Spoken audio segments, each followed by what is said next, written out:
spray is on the counter? In the bathroom. Is it in the bathroom? Yeah. Thank you. I was going to say the kitchen. Just such a tomboy. Get on my own nerves. Get on my own nerves. Hola, good people. Hola. How art we doing this evening?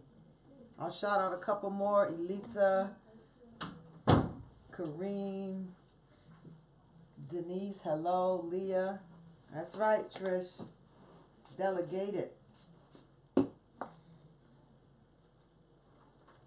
Looks much better tonight? Wow, I turned one light on behind the camera, so that must make the difference. I turned one little lamp on.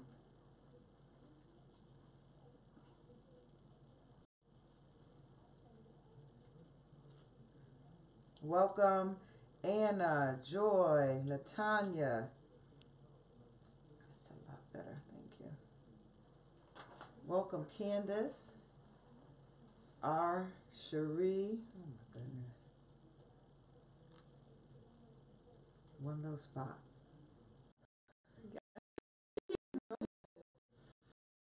The last pair I had, I scratched so bad. Scratched so badly. I don't know, maybe it's me. Glad you're on tonight. How are we doing? How are your 10 defining momento? Hey, Biggs. 10 defining moments. How y'all doing with that? I really think I'm crazy.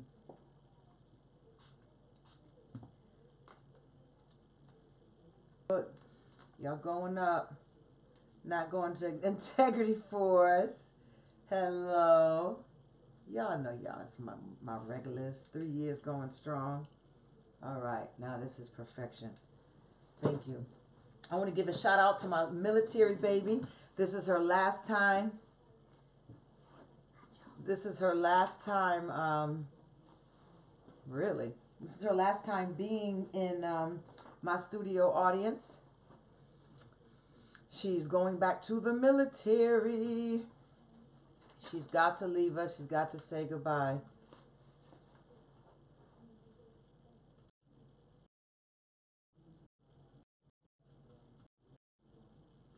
I don't know, Anna. I can't see, but I've been having trouble with them anyway. With Periscope. They've been giving me a lot of trouble. I even contacted them and asked what was up. So everyone hears me fine? They're all saying hey to you. I guess you can hear me. Everyone on Facebook, come on, give me a couple thumbs up. If the volume is good, if we can get kicking. Periscope, is the volume good? Can we get started here? Can we make things happen?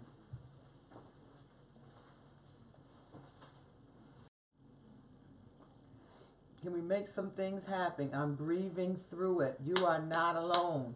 I cannot wait to connect with you. Starting hopefully in February or March. Let's get some appointments together, some sessions, so we can really start making sure there's application. The one thing that I don't, that I'm not hearing a lot of, that I at least would appreciate, is hearing more about the homework getting done. I want to make sure y'all getting this homework done. What's up? What is up? We got to be about the homework, the application. Let me correct myself, please. We've got to be about the soul work. We've got to be about application. It's going to make a difference. I'm glad you're on with us, and I'm glad you're sharing with us, and I'm glad that you know, we're enjoying this time together.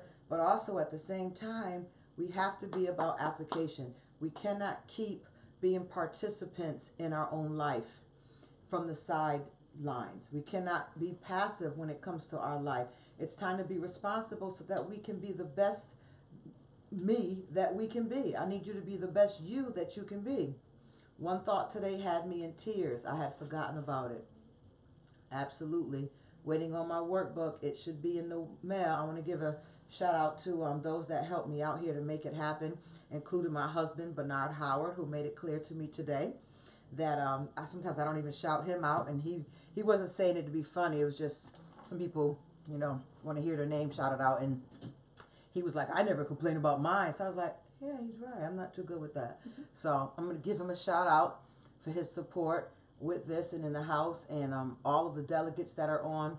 Misha, who's been running around here, making sure books got delivered and journals were dropped off, and we were able to keep up with our word. Thank you very much, Biggs. We were able to keep up with our word. I don't like, when I can't be a woman of my word, so I just thanks for all the help and those that are going to get on board and those that want to help. Thank you, thank you, thank you, thank you, thank you. I appreciate it. We'll do the drawing. We'll have our military baby draw tonight. We got a couple books left. Let's make it work. Let's make it happen. I did, by the way, send out an email, 2 emails tonight to catch up with those who still do not have the workbook. I sent out the companion. I sent out the homework on defining moments, and I sent out the homework on your interviews, again, for those that did not have the companion to get that done. So you'll have something to work in your hand, work within your hand, some live application to even carry you on after we're done in these 30 days. Now, I'm not going anywhere. Well, actually, I am. I'm going to go on vacation because my schedule starts crazy in February. I'm in South Carolina. If you can travel with us, I'd love for you to be there. And we'll be in North Carolina also. Between those two, between March 6th, Misha's going to kill me. Between March 7th, and so March 8th will be the official day for me to work. March 8th, I will be in South Carolina, I believe at a community center. I'll make sure the flyers are posted. And on Sunday the 10th, I will be at a church closing up the weekend for Soul Detox. And then the following month, oh yeah, that's what I had wrong. I was looking at the wrong month. And that's for February. And the following month, I will be in February 7th. I will be in North Carolina until the 10th, teaching on Soul Detox. And the last day, I'll probably be preaching out. And I'm also away in March. I'm going to guess the 14th, but I'll put the flyer up. Thank you, Anna. I'll put the flyer up so that we can have it. And if you're able to come and start traveling with us, let's be about it. Let's make it happen. It's, it'd be good for your training so that when your time comes to go out, you'll learn how to present, how to teach, how to flow, how to manage the anointing, because the anointing is upon you. You have to be able to withhold it and endure it and stand under it. He's a real thing, and that anointing is no joke when it hits you. So you're welcome to come out with me. But I'm going to be here. We're going to get together once a week in 2019. Once a week I will be on and we will be together. So I'm not going anywhere. But let me read the hot ticket number tonight. The hot ticket number tonight, in case you can't see it, it says, let me see the camera here. There we go. Mike Velez, which I think is Biggs. Am I right, Biggs? Is that you? Did you finally win? On our way to Vermont. Very good. Awesome. Enjoy our youth retreat in Vermont. I'll miss everyone. I just don't understand why they cut me off and took back my rights from going, but it's all right. I'll plan my own retreat. So I think it's Biggs, Mike Velez. Are you out there? You won. If you're online with us tonight and that is your name, please shout across the screen. It's me, it's me. There he goes. Yeah, I'm a winner. Go on, Biggs. I'm glad. Very glad. So email me and tell me if you want the book, the companion, or a journal, and we'll make it happen for you. And Jerry Howard also asked for the purple journal. That will be in Misha's hands tonight. And Elder Manny also has a journal, and I have a very nice one for him as well. Masculine, very masculine. All right, so let's talk about it. Here we are. We're on tonight. I'm so glad to see you all on. How is everything looking on our screen?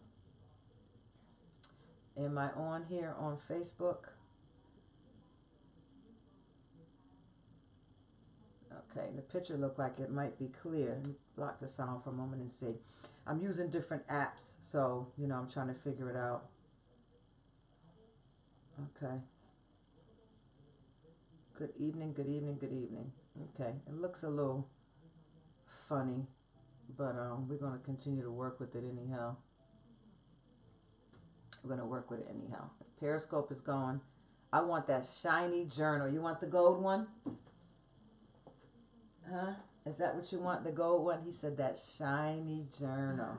Let me help him out. There we go. You want that one? Or here's a deep, deep, deep one. They're beautiful. Whichever one you want, you let us know. I do have some that are a little more masculine oriented. I want to start with writing. Yes, sir. And you will do that. You will do that on my watch. All right. Good evening. Welcome. How are we doing with our defining moments? How are we doing with our 10 defining moments? Pretty thick stuff, don't y'all think? Pretty thick stuff. I'm working through mine. We sit at dinner time and we talk about it together and we work out some things. Tonight at dinner we talked about critical choices. Defining moments. And we did critical choices, right? Remember you chose the military. You didn't agree that you chose to stay in high school, but it was a choice because you could have chosen the opposite even though you said you knew you couldn't choose it because you know that I would. So amen and absolutely. So we got up to actually some critical choices we were talking about at dinner tonight. And I'm going to just open up on that even though we have to earn our way through it a little bit. But a couple of critical choices. As soon as I finish reading the statement, looks good on Periscope. Yay. Thank you. As soon as I I read the sentence about critical choices, two came up in my mind immediately. One was I chose to have my son. My first time being pregnant, I was only 16 years old, and I chose to have my child. That was a critical moment for me. Very critical choice. And that's what I mean, a critical choice. Because I was a baby, you know, handling adult responsibilities with no wise counsel, and I chose to have him. But right after that, what came up was the abortions that I had. So it was like I had a critical choice of having my son that has definitely altered my life in all great ways, but very challenging ways as well. I'm not going to say good and bad or good and not so good.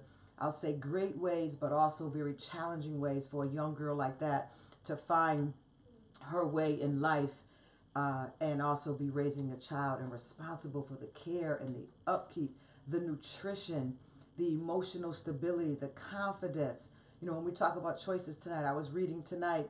Hi, thank you from Brazil. I was reading tonight about choices and how important it is for you to be able to function in wise decision making, and how important it is for you to be present in your life, in the driver's seat of your life. How important it is for you to not be passive when it comes to making choices in your life, because when we are like that, we pass that on to our children, and we teach them that they don't have to make choices and decisions in their life. We teach them that poor decisions do not make a difference than not so poor decisions, because the outcome is all the same. And it also causes fear in them, and their life ends up being a trial by error.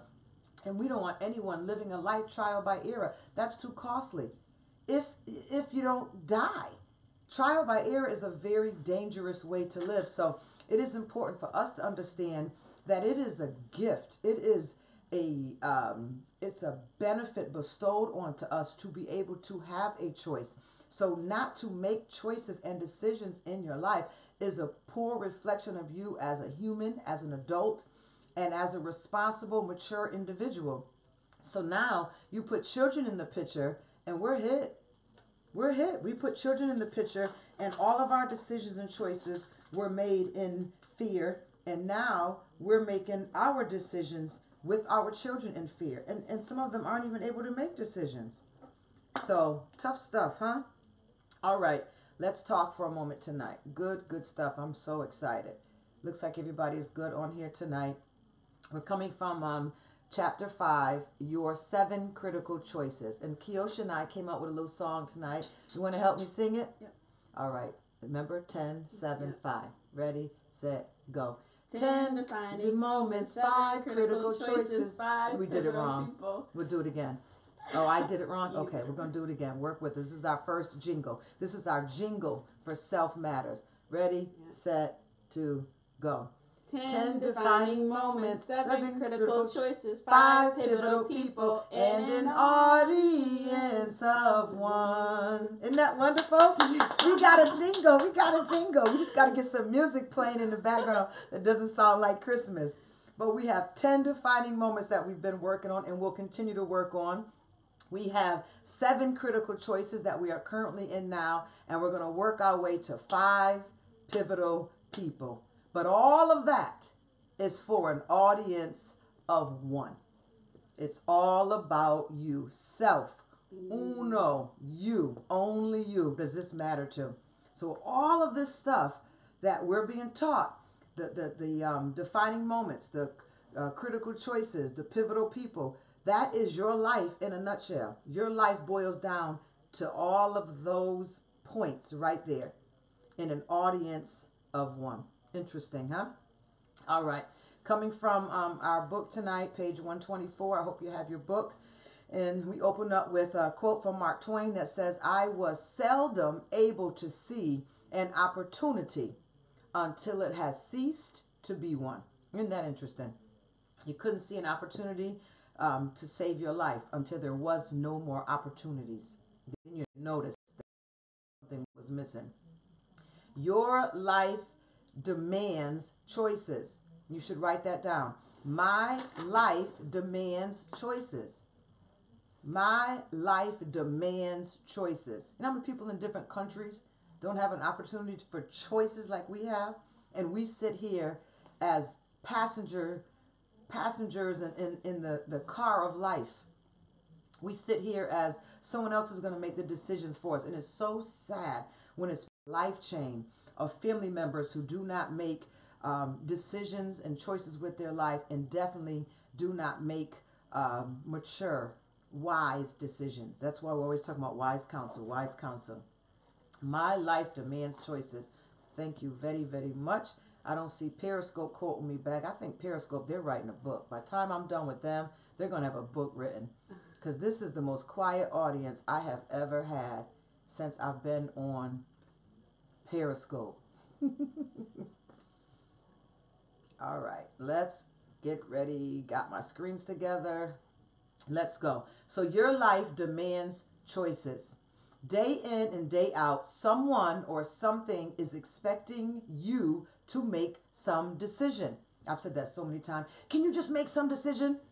I'm on the phone with someone. I'm like, oh my God, going crazy over here. Can you just boil it down to a decision? Just make a decision. I've got to go. Your life will demand choices of you. Your life will demand that you make choices. Absolutely. Day in and day out, someone or something is expecting you to make some decision. Are y'all all right on Periscope? I want to get going here. If we got a problem, let me know. I just saw a comment from Latanya. Come on, come on, come on. Let me know. Are y'all all right? I see hearts, but y'all not speaking anything. Can you hear me? Can you hear me? Are we all right? All right, Anna's repeating, so we're good. Choosing is a fact of life that you cannot escape. Choosing is a fact of life that you cannot escape. What do you want? Where do you want to go? Are you going to buy this car or that one? Should you just live together or take the plunge and get married? Should you tell your mother what Uncle Bill did to you when he visited last Christmas? Should you try drugs or just say no? Should you believe what the kids are saying about what happened? Is it time to put mother in the home? How about this? Is it time to put mother in her proper place? I have a lot of individuals who have mother issues. Do you take this job or figure a way to stay home with the kids? Should you believe in God? Choices, choices, choices, and no way to avoid them. If you're honest, you know there have been times when you have stepped right up and made certain choices with conviction and clarity. Conviction and clarity. At other times, you chickened out. and hoped somebody else would just make the decision for you, simply because you didn't have the guts or the energy to face the pressure. You hear that? You didn't have the guts or the energy to face the pressure. Let me share something with you while we're on choices that I never paid attention to before, but it frustrated me. Something simple as a conversation with, hey guys, what do we want to have for dinner on Sunday? Okay? And people are like, let me think. I'm thinking. Then you have some that says, I don't mind whatever the group decides. And it used to get on me like, I don't feel like this is a group participation. Like, you just feel the pressure, like, here it goes, on me again. So it kind of like makes you not even want to go or get involved in whatever it is. Because if there's no group participation, if there was no pre-thought in what we're doing, how interested or invested in you are you in this event or whatever it is that we're trying to do? But since going through this teaching here, I found out what it is that really bothers me. And what it is that when you are involved in a group, everyone is supposed to come to the table with 100% each. You cannot leave decision making on one person. Not only is it not fair, but it gets you off the hook from your commitment and investment to the group. Whether it be your family, deciding a family reunion. It could be something as simple as where we're going to go tonight. What movie do we want to see? It's not fair. And then this same person could operate in passive aggressiveness and then say, I never get to make decisions. I let you guys pick whatever you want to eat all the time. And this is the movie I want to see. And you guys never want to work with me. And that's why I don't want to go. And I'm just tired of you. Like, wait a minute. You let us make all the decisions. You never, ever put yourself in a place to make a decision. And it's not honorable. It's not honorable, guys, to say, oh, I don't care what everybody else want to do. It's not honorable when this is your consistent personality. It is an excuse for you to cop out and not do the work and not carry the weight and not bear under the pressure, whatever piece of this group, or like someone just stated, that happens at my job all the time. It's a cop out. And it's really a malicious manipulation to throw weight on one or two particular people in the group. Now, it sounds ridiculous and petty and stupid, but it is the truth. If you are a passerby in your life or things that you're invited to, or someone's asking for your response, and you're like, I don't care whatever the group wants to do, it's already killed my morale. I'm already not interested in it. Because if you are not invested in the group, why are you here? And that's how it comes across. But I'm sure for the person that says, oh, I don't care whatever you want to eat. And I'm not talking about somebody who just says, no, like, honestly, there's some days I don't have a particular craving for anything. I'll ride out with chicken or fish, seafood, steak, whatever you guys want to do. But when it's a consistent, whatever you guys want to do, it's a cop-out. And it is someone who is living their life passively, and not just in this situation, but they're living their life passively in all situations. It's an unstableness. You have to be participatory in your life. You don't get to sit on the side stands. You don't get to sit in the bleachers. You don't get to claim time out. I'm burnt out. I can't make any more decisions. Because once the decisions start being made for you and people clock you in and register you as not caring and never having an opinion, people are going to begin to define you in the gray area that they want to define you in. So there's no regard for you. There's no respect for you, because they put you in a category. It doesn't matter. She doesn't matter what she eats. She doesn't matter what you buy her. She doesn't matter how you refer to her. She doesn't care how you regard her. She has no opinion. That's not what you want to be known for. Your life. No dress rehearsal. No stage play. You show up and you be present in your life. You cannot just sit there, even with something as simple. Now, this may be for you. This may be for you. You may be the one that's challenged with simply making a decision. We talked about this in January, our teaching in 2018. Rejected people have a problem making decisions with their life because they are under the impression that nobody cares what they want or what they don't want, or whether they show up or not in the first place. And if you want to change reputation, if you want to change your image and how you show up at the meeting and how your involvement is, you don't have to be an overdue one. You don't have to be, one who's a takeover, but be present. Have an opinion. And when you have an opinion, don't say, that's why I never have an opinion, because y'all don't listen anyway. Calm down, relax, work out your personal development. You're too dramatic in things. It's not that big of a deal when you have an opinion and the people aren't open to it. What's a big deal is when you never have an opinion, have a voice, and you never use your voice to be recognized and to be known for something. It's not cool. So I hope that changes about you. Because the group that I eat with or I hang out with or, my family, I bring it up to them. No, you're not going to do this to me. I am tired of being the one that always has to make the decisions because everyone else gets to cop out. I don't appreciate it. There was something, if you ever heard of I think she's an empowerment coach. So she must be a life coach, an empowerment coach. Lisa Nichols is her name. Pretty good stuff. She kind of veers off on the religious stuff, but nowadays this is a mecca over here in America anyway, so what do you expect? And she says that it's not fair for you to show up and not to be a part of the group. She says it is easy for people in her group to celebrate her success. You know why it's easy for people to celebrate my success? And I sat down and had a nice dinner talk with the group and the team that I work with. You know why it's easy for them to celebrate my success? Because it gets them off the hook from their own. It's easy to live vicariously through Apostle Suzanne Howard. It's easy to live vicariously through my apostle, my church, how my pastor preached, the soul detox doctor. I'm going to share her post everywhere. I'm going to have a, what's this, watch party. I'm going to blow her up everywhere she goes. And you know why people do that? You know why people are so good at making sure that I'm being promoted? Because it gets them off the hook from promoting themselves. And that has to stop.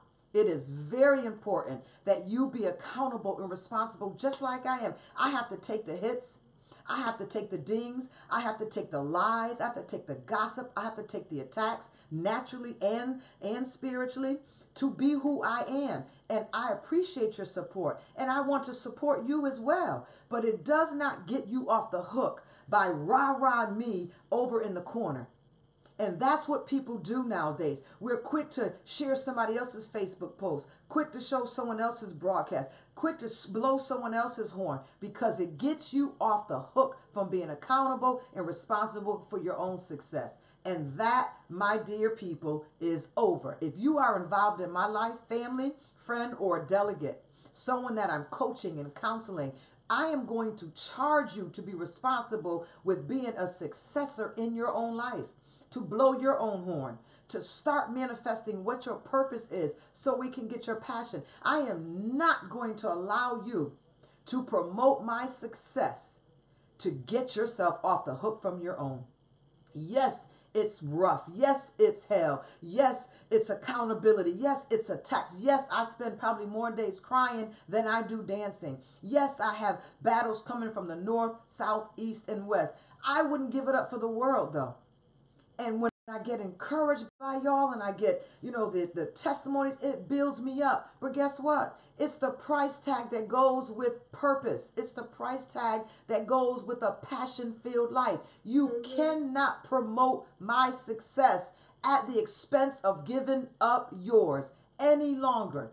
T.D. Jake's success, Joyce Meyer, Juanita Bynum, all these new ones that's coming up. I don't know the names of them, but you know who it is. Let this hit you where it needs to hit you. You cannot continue sharing their posts or reading their books or writing their scripts or going to their movies or watching their TV shows or supporting their coaching or supporting their training at the gym or reading their cookbooks or doing their cooking channels at the expense of living a passionless life for yourself. No longer. Time out. I sit y'all in time out. Put your hand on your chin and your elbow on your knee and think about it. It is time for you to man and woman up. What has God called you to do? And he did not just call you to be a cheerleader. He has called us all to promote the good works of the kingdom. He has called us all to support one another as a random view of us all blowing up and manifesting and giving glory to the name of Jesus, the banner of Jesus, the kingdom of God as a whole. Your peace and my peace, and their peace and his peace, and her peace, and it all builds up the kingdom. There should be no jealousy. I taught on jealousy. The only time there's jealousy is not at how you look better, how you dress better, how your success is better. Jealousy is the root of that individual not being able to fulfill their purpose themselves. So when someone is jealous at you, it's just a projection at you. Jealousy is, well, you haven't done it. You should have succeeded. You could have thought of that. You had 1,000 ideas. You had ideas before that, and you've done nothing with it.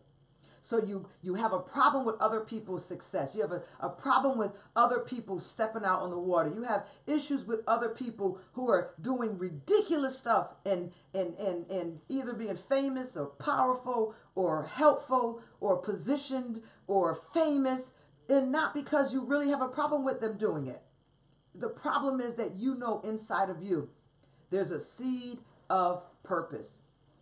And there's a dying passion on the inside of you that needs to come out, and it needs to be used, because the richest place in the earth is not the richest town or city in your state. Quoting Dr. Miles Monroe, it is the graveyard where more dreams and purpose has died than any other place in this globe. Do not allow your life to be the cheerleader of everyone else's, while you yourself do nothing with what God has given you. He's given us all talents. He expects us to use them. You may not be a coach.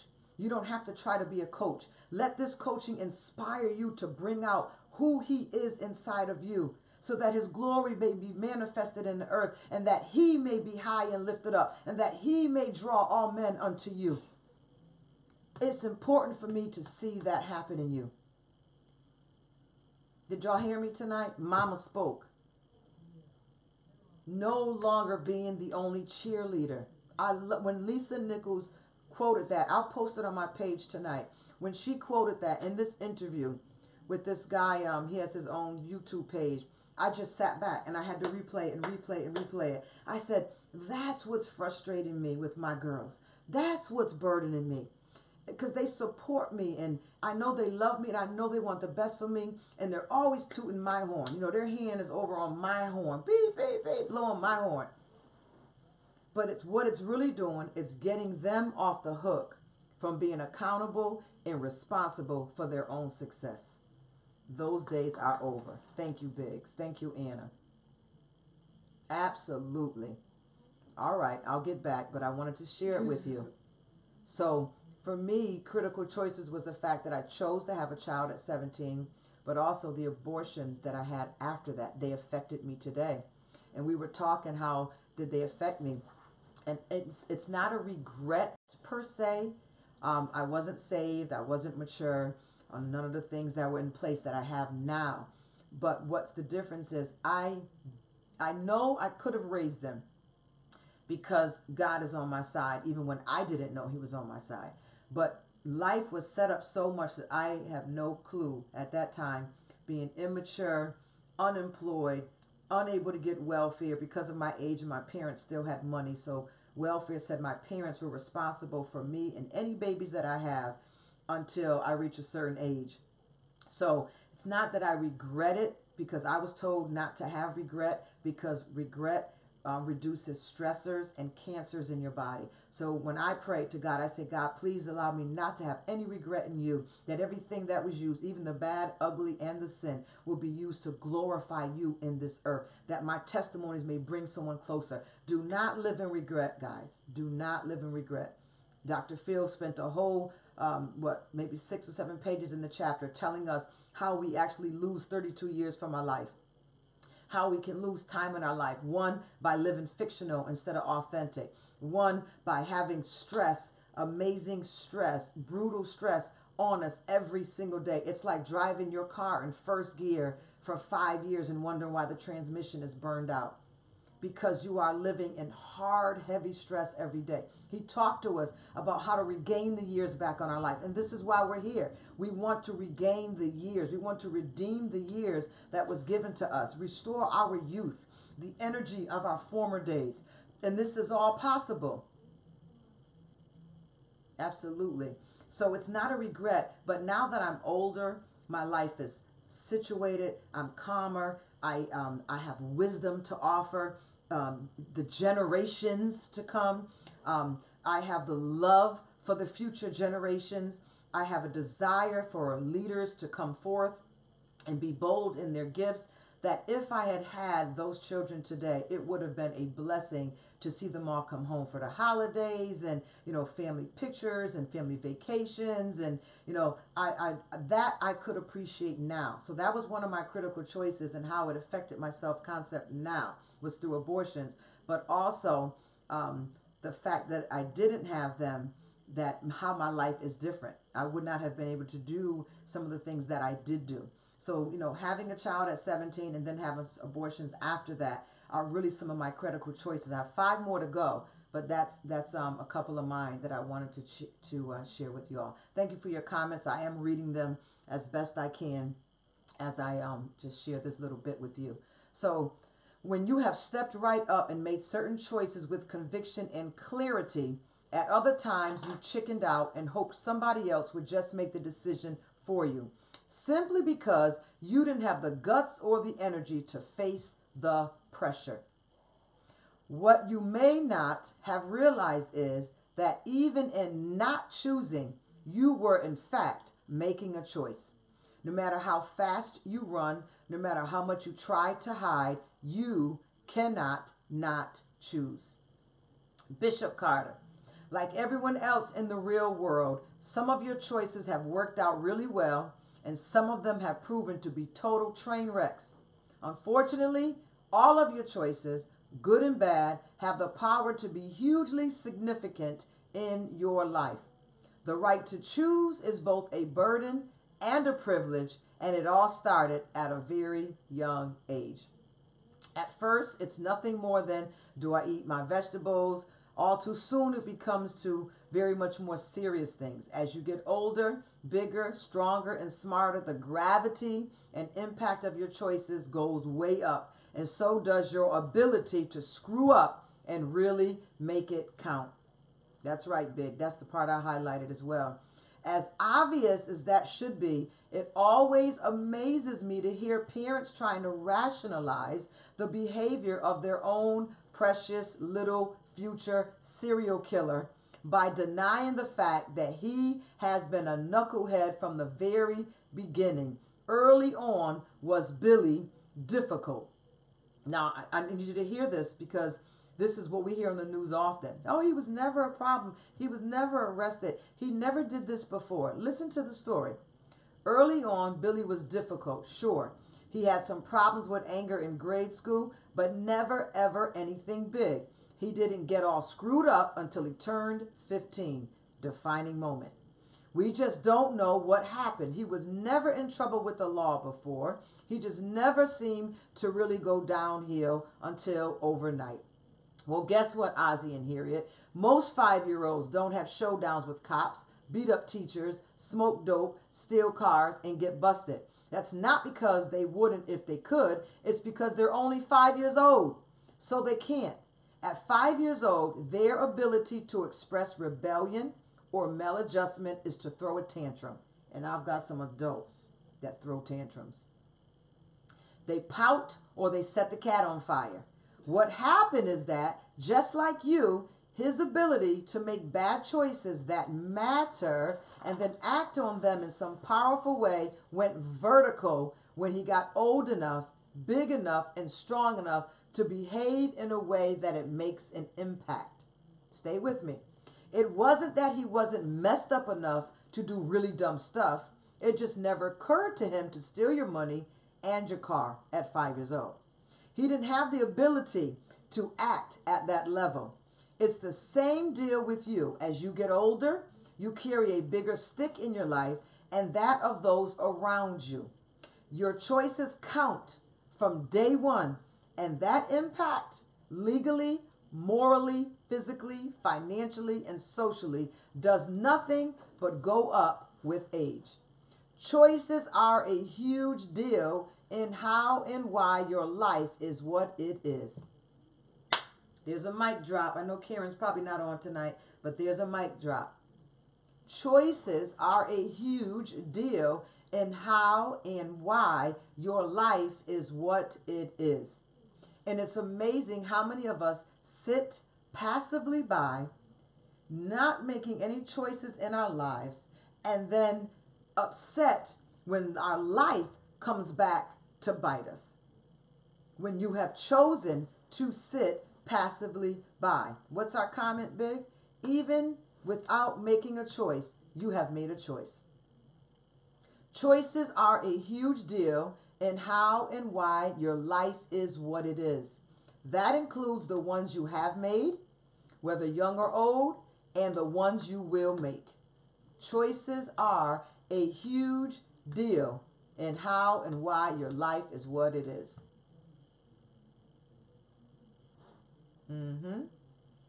That includes the ones you have made, whether young or old, and the ones you will make. In short, unlike your defining moments, some of what you had no control over, the choices you have made and will make in your life, are 100% your responsibility. They're 100% your responsibility. Put it on the screen, write it in your journal. And maybe you will care a little bit more before you say, whatever, I'm just saying, it is what it is, nothing I can do about it. Before you make that statement, align it up with facts and make sure that it's not you being passive. It's not you not having the guts to make another decision. Maybe you made a decision and it didn't turn out so well. All you have to do is make another choice. You don't passively pass by and let life just take over you. Unlike your defining moments, some of which you had no control over, the choices you have made and will make in your life are 100% your responsibility. Some of these choices are absolute bell ringers that have changed your life in some monumental and lasting way. It is those choices that we must revisit and get real about. Well. It is those choices that stand out to you, that have changed your life in some monumental and lasting way. It's those choices in your soul that we must revisit and get real about. The challenge of this chapter is simply this. Are you all ready? That's right. Put it up there. 100% my responsibility. Had a wonderful talk with a mother the other day of 3 young ones. She had a lot of problems early on with DCF, and DCF has marked and marred her background. So every time she goes for a job or anything, this background showed us about something when she was another person. Immature, ignorant, unexposed, a new mom, no paternal, maternal training passed down to her, no paternal, maternal support in her life. And she's paying the price for little simple decisions, letting her child stay somewhere that she thought was safe so she could go out. And the child was molested. DCF gets in, mars her record. So we're looking back at defining moments, and it was eating her up in our counseling session the other day. And I ministered to her, and I said, okay, look, you took your eyes off your child for a moment. You're not the first. You trusted these individuals that was family that you never ever imagined. You didn't put your child in harm's way on purpose. We weren't as vocal about sexual harassment and sexual abuse and incest as we are in the world today. You took your eyes off your child for one moment, and one of the worst things that could have happened. But do you understand, as we talked about last night, trying to find the good that was authentically you before the defining moment? I said, you trust no one. You cannot have a relationship with the Holy Spirit, even though you believed you're saved, because you cannot trust the Holy Spirit. You cannot be pastored because you cannot trust your pastor. You cannot be mentored because you cannot trust the leadership or your mentorship. So you have a faulty trust issue that's hindering every aspect of your life and promotion. So I said, but think about, what did you do with your child? You trusted your child to trusted family. So at one point in your life, you were a trustworthy person and you gave trust to other people. So that defining moment shaped you. It changed you. It scarred you. And because you took your eyes off your child for that one moment, now you have a mark on your background check from this mess. And there's a few people that have these things going on out here. Faulty arrests, fake arrests. They mark you, and they mark you for the rest of your life as though you cannot be redeemed or no one can be changed. It's deep stuff.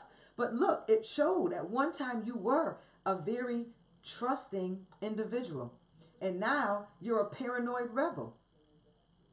So there was a part of you that we have to get back to and figure out how to take the good from that and how to understand and process the not so good from it. These are things that mar the soul. This is real stuff. So we have to get back in this chapter. This is the totality of what we're going to be working now in this chapter, to identify the 7 most critical choices in your life and how your self-concept has been shaped by the results of those choices. I know we have replay, but I'm going to read it one more time. The challenge of this chapter that we're starting tonight is to identify the 7 most critical choices in your life and how your self-concept has been shaped by the results of those choices. How do you see yourself after you've made those choices in your life? This mother's beating herself up, and when she's not, her background check is.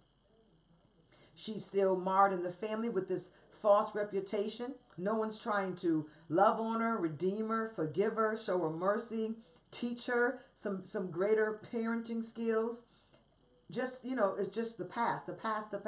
So how does someone move on when there was a critical choice that they made that has now defined their life, their background, and marred her own self-image? That's deep. And we talked about it and we worked through it. And then she brought up another issue. So she's going to have to forgive herself. But one of the defining moments I told her that we are going to have out of this session is that you are going to have to own the fact that I took my eyes off my child. Period. We know that you should have been able to trust family. We know that you didn't leave your child with a known sex offender. You did not leave your child with a spooky family member. You had no idea that when you took your eyes off your child and you were leaving your child with the eyes of another adult, what was going to happen. So you're going to have to forgive yourself. But the only way you can forgive yourself is to first admit responsibility for what happened. It wasn't at your hands, but it was at your oversight. You are responsible for the oversight of those children. So before forgiveness can come of oneself, you first have to put yourself in the mix and understand he did it, she did it, they did it, it happened. I wasn't there. I trusted them. Bottom line, that is all correct. But guess what? They were the responsibility. It was your oversight that was ultimately responsible for making the decisions who they were left with and who they were not. So you've got to own it. And you can get angry and you can swear, you can vomit, you can throw up, you can tear up the carpet, punch a hole in the wall, whatever it is you need to do. But you're going to have to own it. And then you can start working on forgiveness for what happened. And this is part of the 10 defining moments, 7 critical choices, and 5 pivotal people and how they have shaped your life. If you've been following my thinking throughout this broadcast, you will understand that your self-concept is the product of some give and some take with the world. It involves the impact of certain events, choices, and people, and your internal processing of these experiences, choices, and people. All 3 categories, events, choices, and people, all three categories work to shape your concept of self. But the primary focus here is to help you identify the impact of those choices you have made, some of which you are living at this very moment. Some of these choices and your internal reactions to them have created major results and have distorted your perception of yourself and created defects in your expectations about and interactions with the world. I just gave you a wonderful example of how this has created defects in her expectations about and interactions with the world. She trusts no one. And then the sad part about it, we have a life change, because now this young daughter has been raised up. She's grown. And now this mother's fears and worries and concerns are now being passed down to this child, where this child isn't being perhaps given the freedom to make choices without the mother's fear. The freedom to make choices and understand consequences to the choices. We're going to read on. Some of these choices and your internal reactions to them have created major results that have distorted your perception of self and created defects in your expectations about and interactions with the world. When you respond internally to what happens in your life, you are exercising an internal choice. We will talk more about these internal responses later on, but for now, just recognize that internal responses, just like your external behaviors, are a matter of unavoidable choice. I'll read that sentence again. We will talk more about these internal responses later. For now, just recognize that internal responses, just like your external behaviors, are a matter of unavoidable choice. I'm working really, really hard to get you to start being in the passenger seat of your life. Stop being passive when it comes to decision making. Own the mistakes that you've made. Own the choices that you made, and let's choose again. Come on. This all means that you, through your own decisions and choices, both internal and external, have created both contributions and contaminations to the development of your self-concept. There's no time like the present to take stock of these inputs. What did I just say? You have to understand that your choices has created contributions, remember the chapter on contributions, and contaminations to the development of your view of self. There's no time like the present to take stock of these inputs. How have they affected your view of you? You know, the self-talk you have, the conversations that go in your head that none of us get to see, none of us get to witness. We only get to see what it is you present to us, while inside you know what's really going on. As with the events that we talked about in the previous chapters, 10 defining moments, most of the choices you have made in life run together. They blur.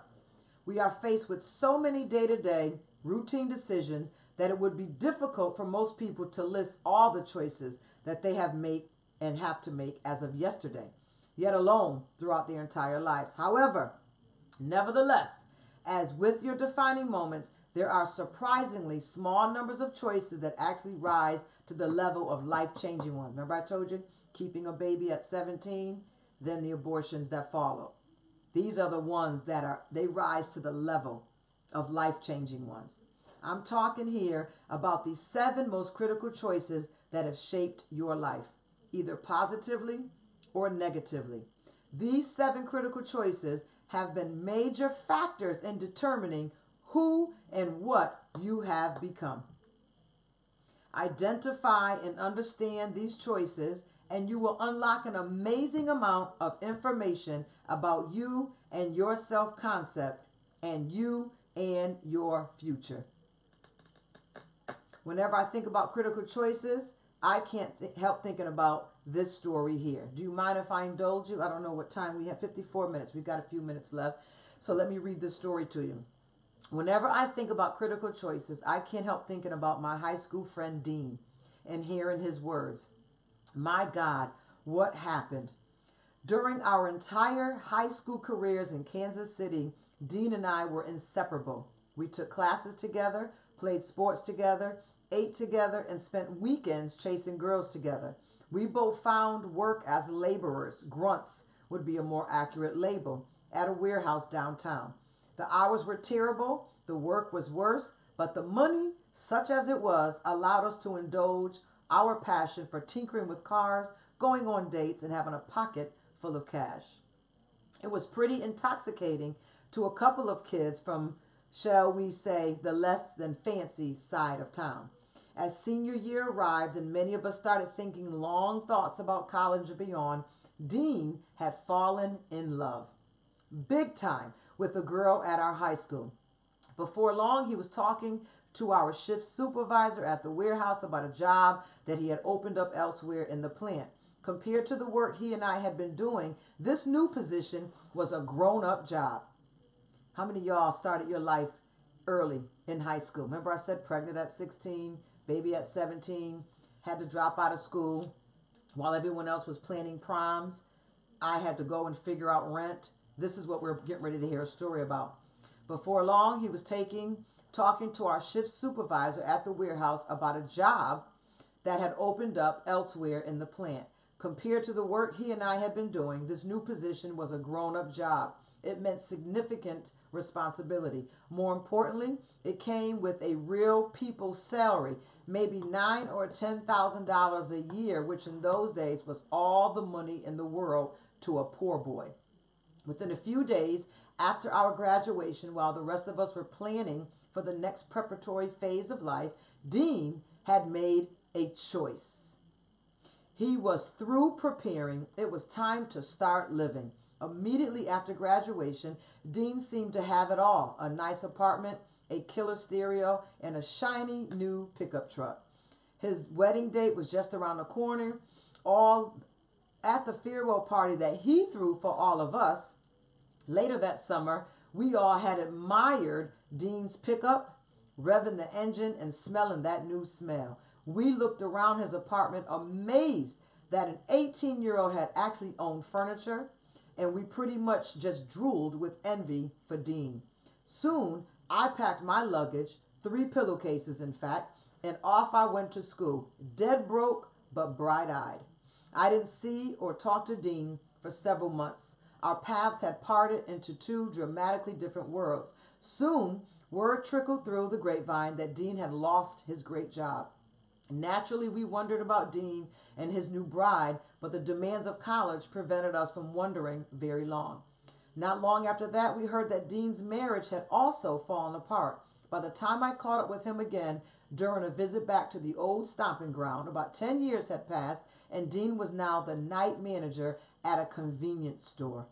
He was single now, still living in an apartment, and driving the very same pickup.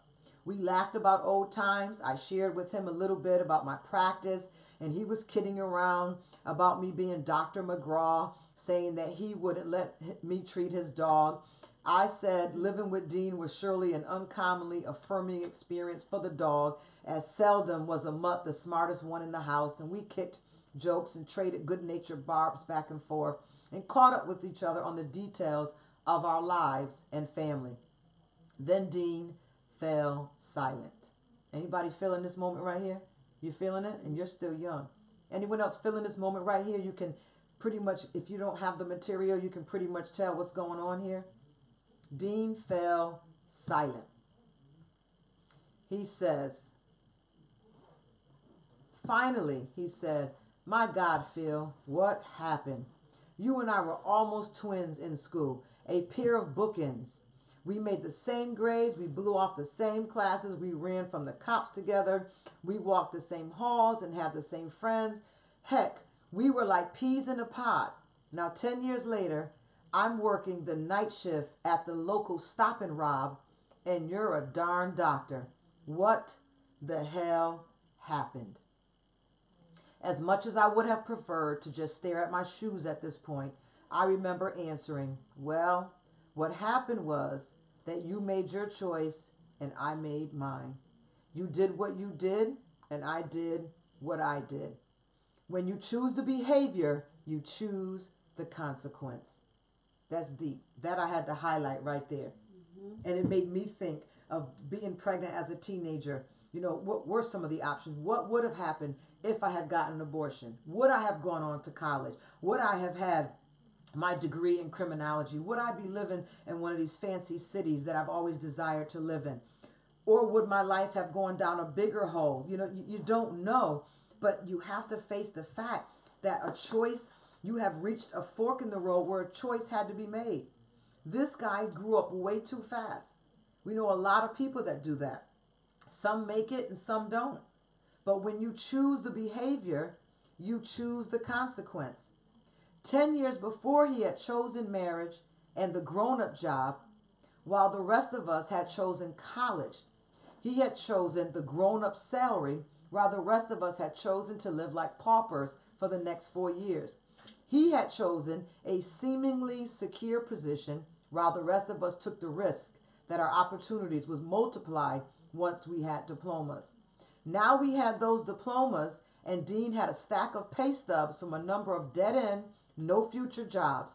As much as we might now have wanted to go to college, he was too far in debt to even consider it. In other words, the choice he made at 18, the choice to have a little bit now rather than a whole lot later, was the outcome determinative. Now college is not for everybody, and his decision could very well have worked out for him, but it didn't.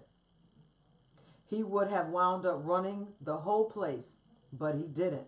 Like I said, when you choose the behavior, you choose the consequence. Dean would surely put his choice to take immediate gratification in the form of right now marriage and money at the top of his list for his 7 critical choices. That is deep.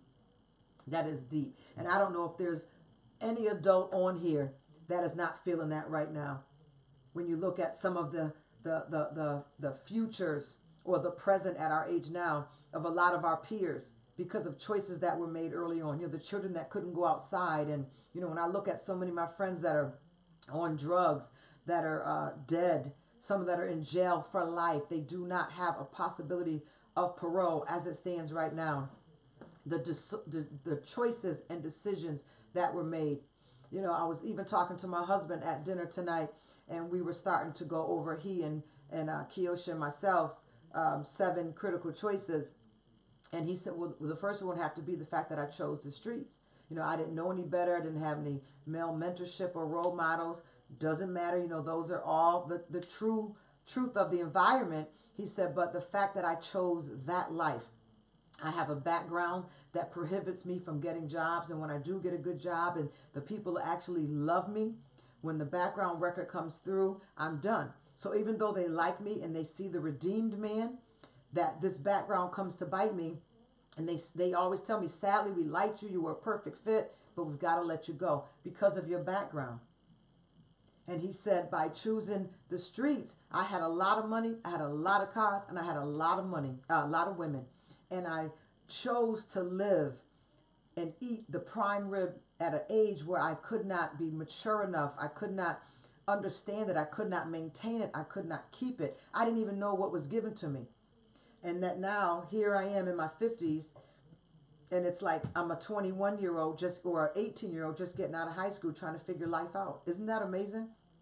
This story hit so home to me because I remember all my friends planning for prom, and I couldn't go to prom. I didn't even make it to my own graduation. And I remember being 9 months pregnant, standing at my son's father, my baby at the time's father, graduation. He graduated. We made sure he got through. We made sure he had trade school. We made sure he started his own business while I became a mother. Choices and how they affect us. So let me wrap it up for tonight. It is time to identify the various crossroads that you have encountered in your life. What choices you made at each. Why you made the particular choice you did, and what you think have been the results for your life. What alternatives did you not choose, and what would have been the results of those alternatives? Finally, you need to recognize and distinguish choices you made for yourself versus those that chose to have made for you. In approaching this task, and so that we can work with the information later, it may be useful for you to consider some of the whys behind your choices.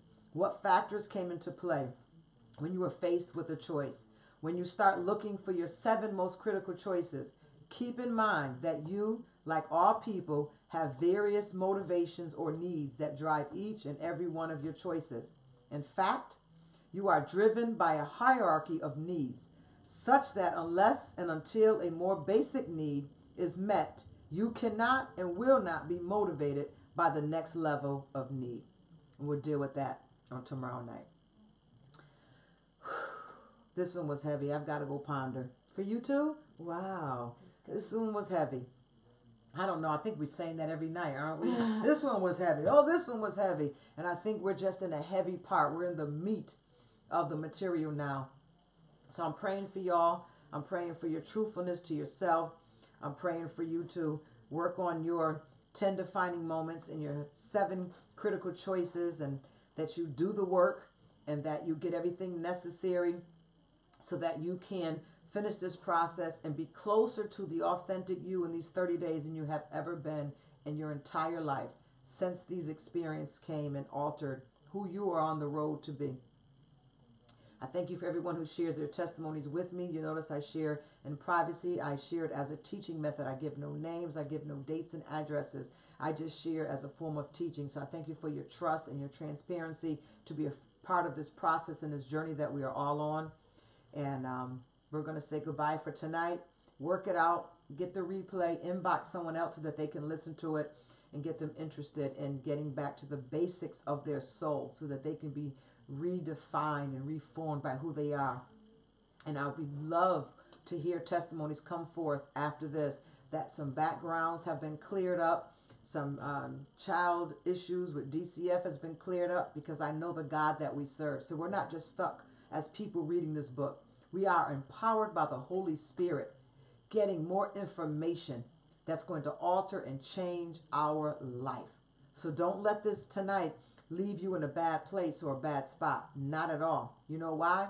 Because I wish above all things that you prosper and be in good health, even as your soul prospers. God bless you and have a good night. And thank you for tuning in. See you tomorrow. Amen.